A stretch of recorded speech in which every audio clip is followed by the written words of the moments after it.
Alright, ladies and gentlemen, what is going on? It's your boy Ryan here. I am back. Before I start the gaming news, I just want to make a little announcement. For this video right here, we're going to be doing a giveaway on the channel. We're going to be giving away Uncharted 4. It's going to be the collector's edition. So if you guys want in, just make sure you comment below and let me know. And what I'm going to do is, I'm going to do this probably on Saturday. So what I'm going to do is, I'm going to have a random name picker. You guys will see this live. You guys will see the winner. And this is courtesy of Big Money. He really wanted to do this for you guys, so shout out to Big Money. He's the one who's giving away the game for you guys, and I'm just gonna be announcing the winner. Okay, so if you guys really want the game and everything, just shout off below, and I'll make sure to enter your name in the random name picker, and we'll just be good to go. Alrighty, without further ado, let's go ahead and get into the gaming news, and let's get on with our day.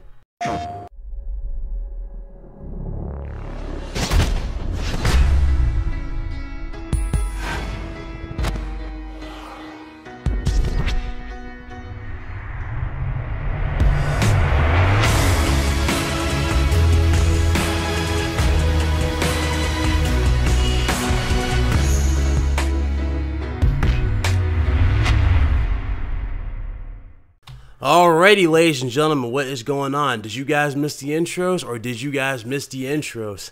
They are back in full effect. We are back with news, so let's go ahead and get to this. You go ahead and see this one right here. I'm a little late to. Sony showed off a video saying what's left for 2017. In the video, they were hyping up Call of Duty World War II. They were hyping up Star Wars Battlefront 2 and Gran Turismo. So it was actually pretty cool little video. It's not really that telling. I mean, obviously 2018 is the year of PlayStation. But as far as, what they have now, mostly multi-plat and Gran Turismo. Call of Duty World War II. If you guys saw my rage stream for Call of Duty Ghosts, you should know that I am just not looking forward to any Call of Duties ever again in my life. So I'm just saying that right now. But Star Wars Battlefront 2, I'm kind of 50-50 with. The reason why I'm 50-50 as opposed to me going all in like Nico and everybody is because this is EA, and EA is just EA, man. EA has just made me not care for anything that they do. It really does. And the fact that they have a story and all this and people are hyping that up, it's like, listen, half the stuff that you guys are hyping up wasn't even in the original game. So it's like, no thank you. No thank you at all. Okay, The Last of Us Outbreak Day, which was yesterday. This was a little day they started.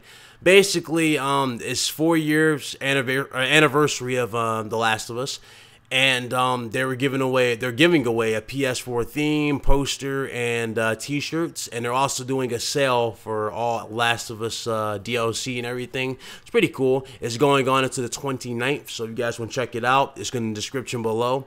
Go ahead and check that out. Let's move on. Okay, for the PlayStation Store, these are the specials and everything and the deals. You check these out right here. These are the specials going on here.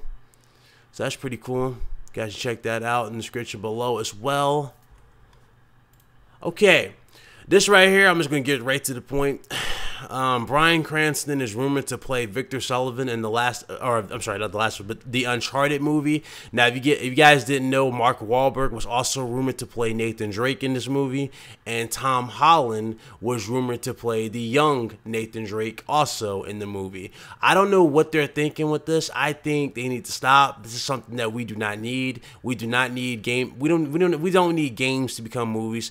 I mean, we got lucky with Mortal Kombat. That was because we were young, for one, and the movie was just so bad that it was good in a way. So, that was the only reason Mortal Kombat is like the only good and remains the only good video game movie. The other ones were trash. I'm sorry. Resident Evil 1 was... it was okay. I mean, it was alright. Resident Evil 1 is passable. Resident Evil 2 was... okay, but then after that, it just went downhill completely. Then you look at these other games. I don't even want to remind anybody of Street Fighter the movie, do I? So let's just keep it at that. We don't really need video games to become movies. We just don't. But it's cool to see that that Uncharted has achieved such a status. They're also planning to make a movie out of Halo, and they're also making a movie out of The Last of Us. Neil Druckmann is making the script for The Last of Us movie, so keep that in mind as well, and take that as you guys will. But me personally, I'm not sold on video games becoming movies, nor would I ever be. Okay, This right here should be the well. This isn't nothing we should be surprised by. They already, Sean Layden already said they're done with handhelds, but people really think Sony's going to announce a handheld. I doubt it, people. I really doubt it. Let's go and read this. PS Vita 2 release unlikely as Sony focuses on home console market, which makes sense because the PS4 is their bread and butter, and the PS4 is bringing them unbelievable profit and everything else. Kid you not, me, Craig, Big Money, all of us had like a good discussion, especially Royal Flush. I had a good discussion about the things Sony could sell off and this, that, and the third. We were just talking about, Sony, what they're doing. Big Money and, Royal Flush was like, you know what, nah, they can keep the movie division. Me and Craig were like 50-50. We was like, yeah, they can keep it, but I would keep it on the back burner just in case, they had to cut it. You know what I'm saying? But, that's how I felt about the movie thing. That's how I felt.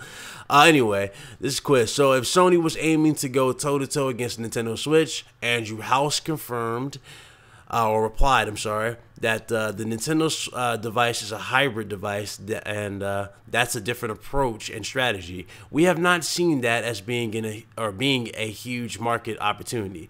The Vita experience was that outside of Japan and Asia, there was not a huge demand. The lifestyle shift toward the dominance of smartphones as the single key device that is always with you was the determining factor. Rumors of the Vita 2 were ignited, obviously, because of the patent with the Switch-like device that was uncovered, everything like that. I kid you guys not, I'm pretty sure Sony was planning to do a Vita 2, but then they realized the market and looking at the Vita and how the Vita did. The Vita, was a good handheld. It was a good handheld. The problem with the Vita is just it didn't have the software. Sony did everything right with the Vita in terms of the hardware and the portable device. It was really good. It was above that of the Nintendo 3DS and DS. Problem was other things that they overlooked, just like things that Nintendo overlooked with the Nintendo Switch. Sony on this end, actually, both of them actually overlooked the memory. Number one, the Vita had these, those terrible overpriced SD cards. Those things were ridiculous. Yeah, I'm talking about those cards were ridiculously overpriced. And, it was ridiculous to have those things overpriced. And on top of that, the software for the Vita just wasn't really that great at all. Yes, the Vita got a lot of third-party support, sure, but it didn't really have an app that could really sell the thing. It needed a real major killer app, in a way, to sell the console. And that's what they didn't have. They needed something to be a major seller. Sony doesn't have something on the likes of like Nintendo's Pokemon or Fire Emblem or anything like that, you know what I'm saying? Or Metroid. If Sony had like Megaton killers like that or killer apps like that, then the Vita definitely would have done well. But unfortunately, Sony just doesn't have that in the handheld market. You can't port something good like Uncharted to it. You know what I'm saying? You can't give a Vita its own Uncharted game and expect that to really sell the console. Despite the console doing good for it for a little bit, wasn't really a major seller, you know what I'm saying? And you guys remember with the PSP, I remember when Sony first came out with the PSP colors and everything, they went all out with the PSP. Why? Because they could afford it, for one, and the PSP was just profitable. They had the Star Wars version of the PSP, which had the Darth Vader on it. They had the God of War version. I mean, it was a lot of stuff Sony did with the Vita, or the PSP, I'm sorry. But then the Vita came out, you barely got that treatment, and that's because the Vita was just a pain in terms of getting a killer app for it. Honestly, I think Sony owns, if I'm not mistaken, Ape Escape. Does Sony still own Ape Escape? Because Ape Escape was a major selling game for the PSP. That game was awesome. Ape Escape Academy, if they would have brought Ape Escape Academy back for the PS Vita and called it Ape Escape Academy 2, that would have been a major seller for the PS Vita. But, I mean, they didn't do it. So, Sony's got a lot of IPs that they could have brought back and, used for it. They could have brought a Jak and Daxter to the Vita. They could have brought that, Ape Escape to it. Could have brought, man, there's so much. Ni no Kuni to it. I mean, a lot of things could have went to the Vita. Well, I think they did bring Little Big Planet to it, but it was crossplay. But, it's just a lot of things. A lot of things could have worked for the Vita. Even a PlayStation All-Stars type of thing where it was exclusive to the Vita. That could have worked. But, I mean, overall, I mean, the The Vita was a good handheld. It just the execution was badly, done. Same now. Now with the Nintendo Switch. The Nintendo Switch is everything they've done. Nintendo has done a great job with the Switch. It's basically a repackaged Wii U, but done 3 times better. But my problem with the Nintendo Switch is the memory. Obviously, the same thing goes with the Vita. The fact that these you got to look for these overpriced SD cards as opposed to not having a hard drive on a console, which would be in the dock. That would have been an easier fix. But that's pretty much it for the Switch. But that's it for the PlayStation side. Let's go ahead and get to the Xbox side, and I will be right back. Alright, we're back with the Xbox portion of the news, so let's go ahead and talk about it real quick. Very simple. Okay, so you guys know I'm not a big fan of Microsoft in terms of their whole, pushing controllers. I'm not a big fan of the whole controller push over games theory, but Microsoft did come out, or just announced that they're coming out with a flight stick controller. I said fight, but it's actually a flight stick controller. Basically, if you don't know what a flight stick controller is, this is something we have for quite some time. They're basically used for airplane simulation games, things of that nature, like jets and all that. It's really cool. They're very, very popular on PC, but they're officially coming out with that now for the Xbox One X or an Xbox One. So that's cool. You guys can take advantage of that if you guys are interested in that. It's finally coming. Let's go ahead and move on. Okay, Forza 7 is now available for preload on PC and Xbox One, so you guys can do that. Yes, the game is 100 gigabytes because the 50 gigabyte day one patch, which is required for the disc version, as well as, well, actually, it's going to automatically be 100 gigabytes digital, but, for the disc, yeah, 50 gigabytes, so additional, so it's going to be over 100 gigs. But, it is what it is. It's officially available for preload, so you guys are going to check that out finally.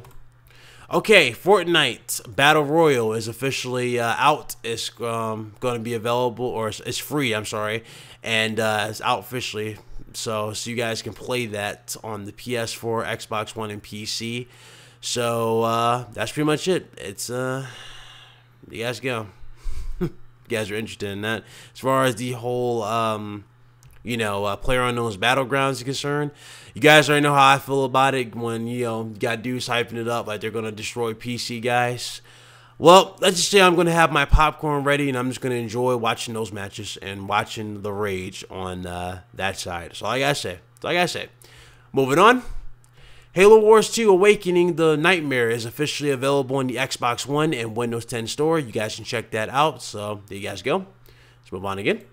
Okay, this right here is awesome. I'm glad this is something they're doing. This is great. This is great for, Paul Walker in terms of his memory and his legacy, but this is also great for his charity because I can see a lot of people buying this, supporting this. This is awesome. Major shout out goes to Microsoft for this.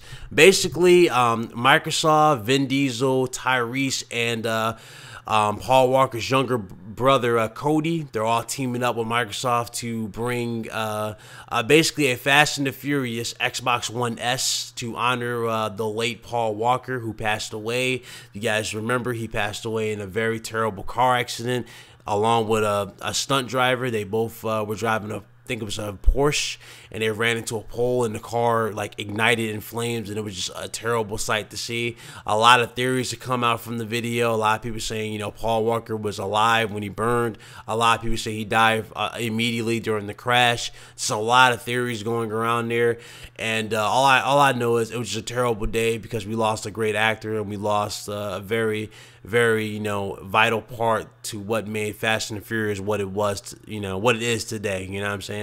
So much love for Paul Walker, and they're actually making they're designing a custom Xbox One S to honor him. This is what it's going to look like. It's legit the same color pattern as the original car that Paul Walker drove in the first Fast and the Furious movie. It was a great car. I actually like that design, but obviously the Nissan Skyline GTR was the car that he stuck with for the most part after the first one, and a lot of people probably will wonder why they didn't use that. The reason why they probably didn't go with the GTR style is because this car style right here is so iconic, and it was so Paul Walker. And if you guys remember correctly, when he first got the role for playing Brian O'Connor, he handpicked this car out of so many cars because he thought it was so great. So that's a good way of honoring his memory. So I love that. Each console will be autographed by Vin Diesel. It will be autographed by Tyrese Gibson and obviously his younger brother Cody Walker. So all consoles will be autographed, and they will all have this color scheme. The controller will have a glossy green with blue buttons, triggers and D-pad, I'm sorry, and white starting menus, or I'm sorry, start and home button. So that's pretty cool, man. I'm glad they did this. It's gonna be, they're basically one of a kind consoles basically, and the question is, how many are they doing this? Because they're doing this for Paul Walker's Reach Out Wide charity, if I'm not mistaken. So yeah, that's what they're doing. It's Reach Out Wide. So either way, man, I'm glad they're doing this. This is really cool to see, man. Much love to Paul Walker, and like Vin Diesel said, man, God received another angel, and it was Paul Walker. My heart goes out to his daughter, his brother,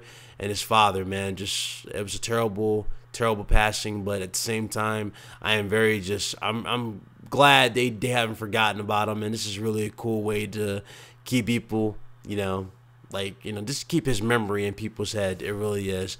Obviously, that song "See You Again" from Wiz Khalifa was I think it passed Psy in terms of views on YouTube. So that's another awesome thing that I was able to achieve. It passed 2 billion views, and it's on track to reach 3 billion. That's great. But that's pretty much it for that, man. Much love and much respect for Paul Walker. I can't say that enough, man. He's one of my favorite characters on the series. He was always that one character in Fast and the Furious that you didn't mind. You know what I'm saying? You didn't mind at all. You just loved the guy because he was a cool person. You know what I'm saying? It was a great character. Great character.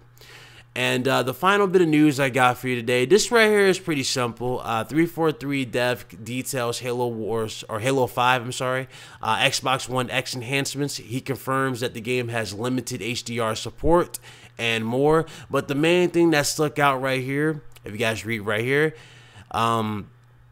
okay, he said, and of course the game itself renders in 4K and takes advantage of higher resolution textures, will be a serious download in assets. Keyword, serious download.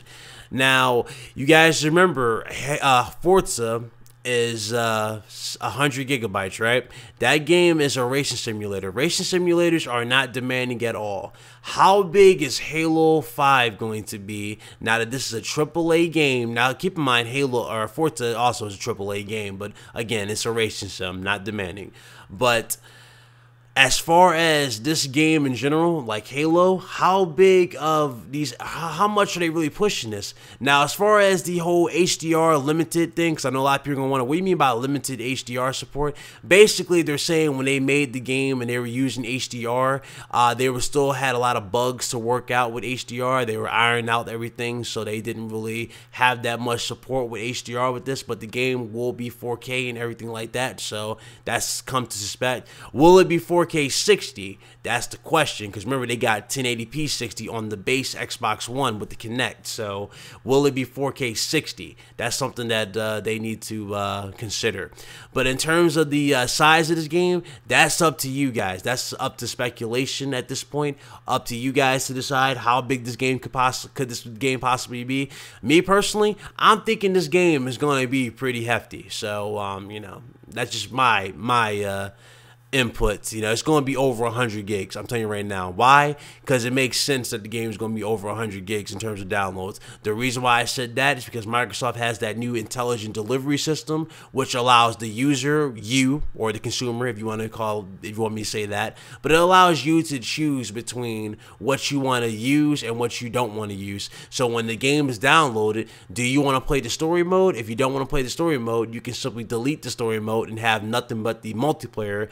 And so that way, when your game launches, every time it automatically boots in multiplayer. You know what I'm saying? That's a cool feature, but at the same time, that raises a lot of eyebrows. How big are these downloads? But that's it for the Microsoft portion. Let's go ahead and end it with the Nintendo portion, and let's get on with the end of the day. Alrighty, let's go ahead. I'll see you guys there.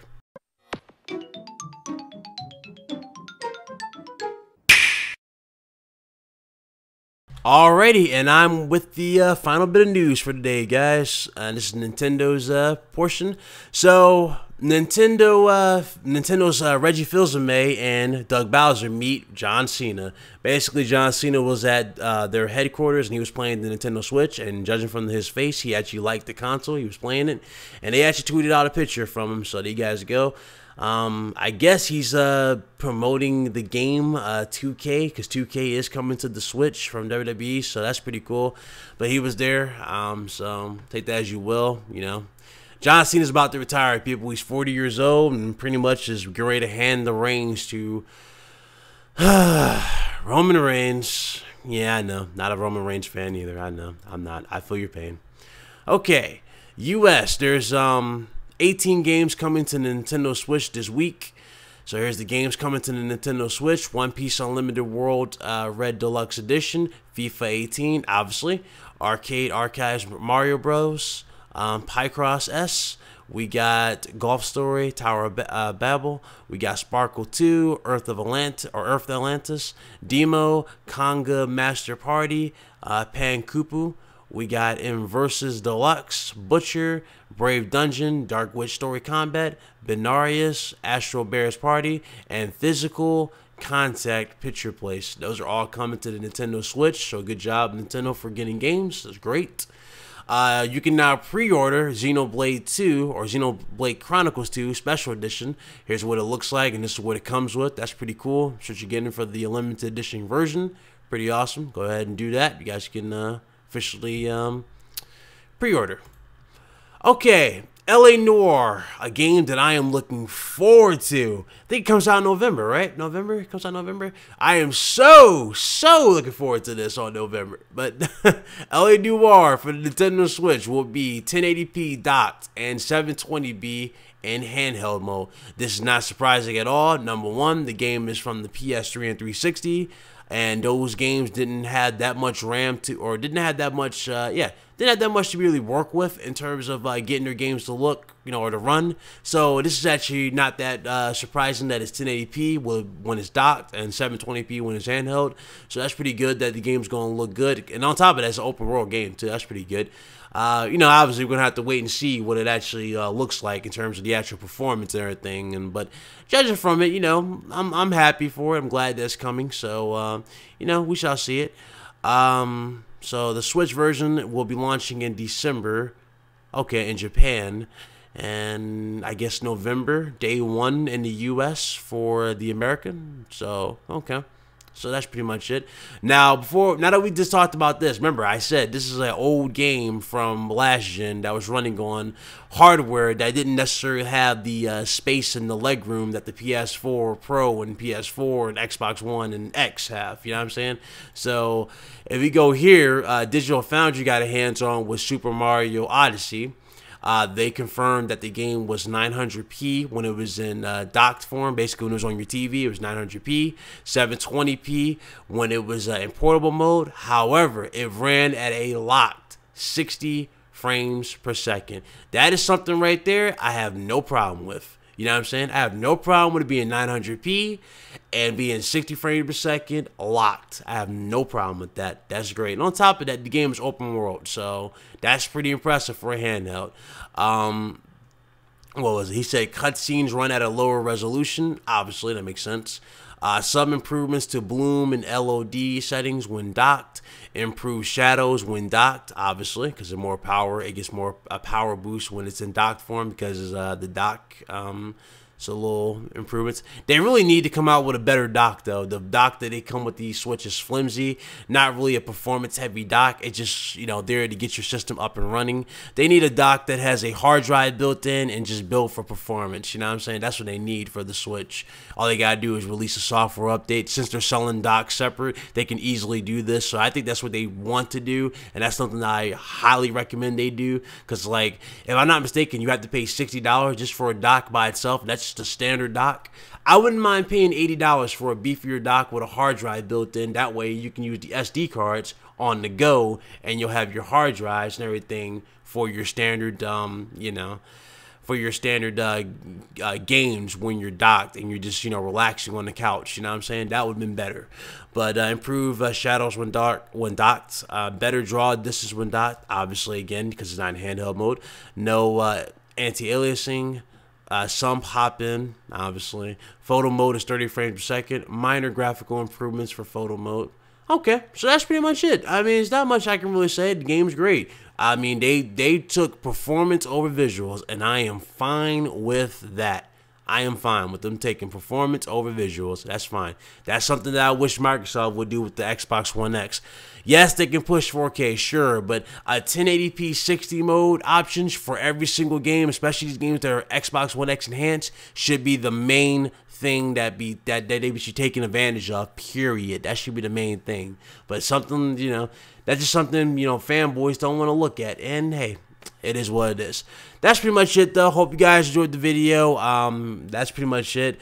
Yes, we're going to be live for the podcast for you guys. So we're going to let subscribers on the show later on today. It's going to be live at 6, or not 6, but 8 o'clock. I'm sorry. We're going to be live at 8 o'clock with you guys. So you guys get on the show, talk, hang out, and everything else. So yeah, I'll see you guys there.